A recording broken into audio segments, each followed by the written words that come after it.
Kanjũ ya magavana nĩ ugĩte Kigina kĩrĩa kĩathũrĩri gwĩtakĩre makaunti kĩrĩ mwaka ya thirikari ya 2023-2024 iting'anene na ithikwana barĩrĩti nĩndĩ kũrĩa kwanĩrwa kona nĩ nyuma ya kũgĩta mũcemanio na kĩama ya Mount yana kinyarwanyirwa Kigina Kanjũ IRIUGA gũtiu bilioni magana 380 ikomba kũng'ana kĩrĩ kaunti mũtaratara ya gũtigĩra o kaunti ikamũkĩra Kigina kĩayo ũrĩa kũbatiĩ.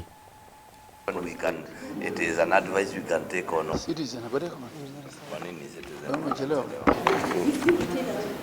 The draft budget policy statement 2023, the National Treasury has allocated county governments Kenya shillings 380 billion for the financial year 2023-24.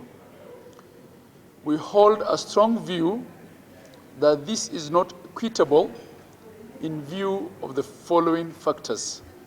1, the shareable revenue is projected to increase by Kenya shillings 374 billion for the financial year 2023-24, out of which only Kenya shillings 10 billion has been allocated to counties, representing a meager 2.67%, with the national government allocating itself 364 billion of the increase, which represents 97.33%.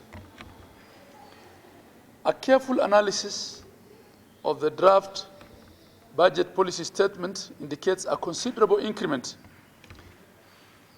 in the share of revenue for functions that have been largely devolved.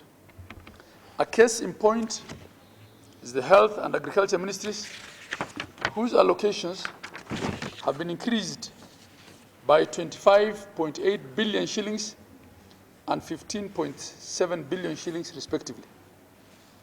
And 3, the budget ceilings for the national government MDAs have not been rationalized to ensure that the key priority programs for the government which are devolved are allocated to counties in the equitable share of revenue.